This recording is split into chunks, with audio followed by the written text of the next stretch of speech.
Hello, everybody. This is Kimberly once again from the Bisexual Initiative of Greater Cleveland. Um, this is day 2 of the online mini conference on bisexuality.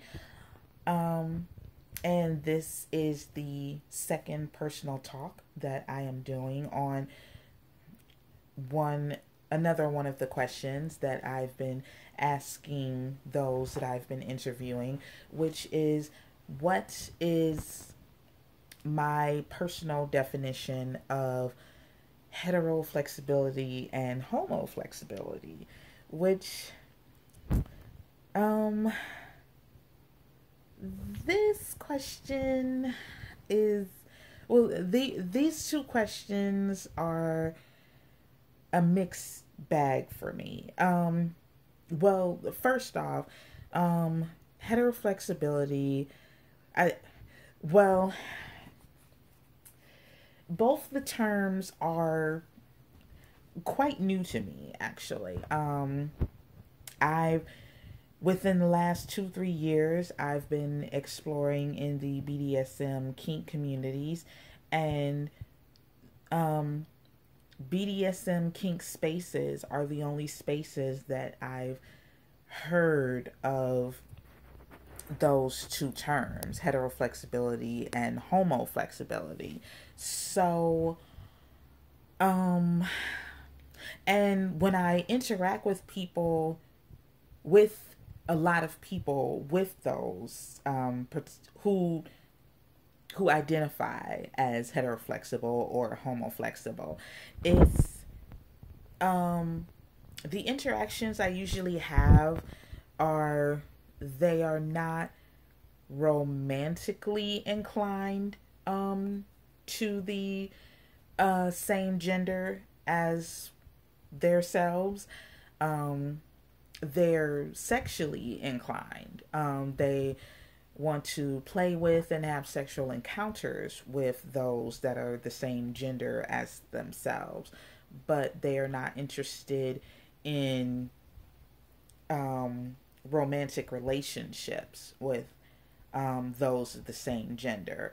And that's a great majority. There is a minority of heteroflexible and homoflexible individuals who have romantic long-term pairings with those that are the same gender as themselves.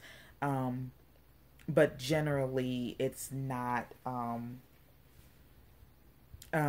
They're not.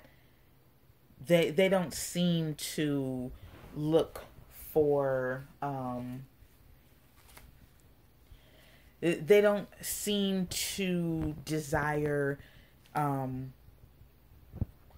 long-term romantic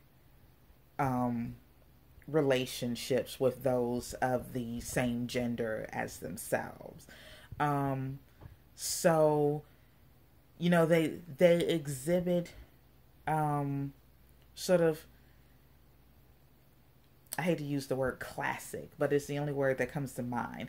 Classic bisexual behaviors, which is sexual and or romantic attachments to those of the same gender and those of other genders. But it's either or. Like, it's not the capacity to have both romantic and sexual leanings towards those of the same gender as well as those of the opposite genders or other genders. Sorry.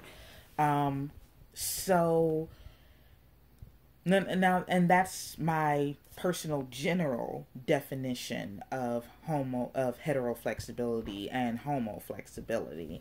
Um, and I say it's a mixed bag only because I'm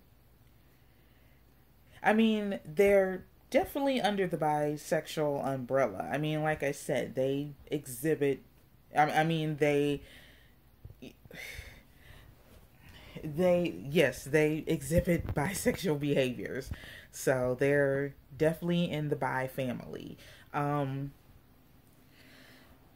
I'm although because um heteroflexibility and homoflexibility for right now, dealing just from personal experience with those who identify as heteroflexible or homoflexible, because it's so sexual based. I'm wondering if those terms came about because of the biphobia against bisexuals in the first place, where um we're oversexed, and we can't pick a side, and just all those kind of stereotypes about bisexual individuals. And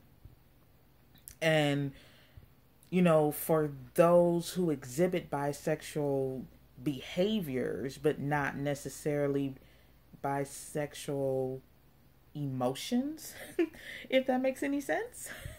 Bisexual emotions, I'm wondering if those two terms are ways of distinguishing themselves from bisexuals. Like, no, I'm not fully bisexual, but I do have bisexual behaviors. Like, I will, even though I'm a heterosexual cis female, I will have same sex sexual interactions and not have to classify myself as bisexual, because I won't actually pursue a relationship with this person that I'm having a sexual encounter with. I'm just having a sexual encounter with them and I enjoy it, but I would not want to do that on a regular basis. And vice versa, I'm a homosexual cis male or a lesbian cis female, and having sexual interactions with those of the opposite gender. But no, I'm not bisexual, I'm still lesbian, I'm still gay, but sometimes I like to have sex with someone of the opposite gender. So I'll say I'm homoflexible. And so I think, just to avoid the bisexual label and the stereotypes and the stigmas that come with the actual bisexual label, I'm wondering if heteroflexible and homoflexible came from um it came from those came from that mindset that no, I'm not actually bi. I just like to have sex with the same sex, or I just like to have sex with the opposite sex, or other genders, but I'm not bi. So that's why it's a mixed bag for me, because like, I have a general understanding of those two terms. Like I said, I've only encountered them in the BDSM kink community. I haven't found anybody outside of that niche community identifying that way. So and there are people within the BDSM kink community who are homoflexible and who and are heteroflexible and have wound up being in long-term romantic relationships with someone of the same gender if they're heteroflexible, or of the opposite gender or other gender if they're homoflexible. And but yet they still keep the homoflexible and heteroflexible label. They stay away from the actual bisexual label and just keep that flexibility. So it's because they're both flexible, so they're both fluid terms, but since they're so fluid, it's a mixed bag. Is it possible to be a little bit too fluid and to sort of reinforce the negative bisexual stereotypes that, oh, we're just oversexed and, we can't decide and, blah, blah, blah. I really would rather not get into all of these stereotypes against bisexual people because there's just so many and they're so hurtful. And I think terms like heteroflexible and homoflexible might almost reinforce those negative stereotypes. And I feel bad for saying that, but I mean, just upon my personal interactions with those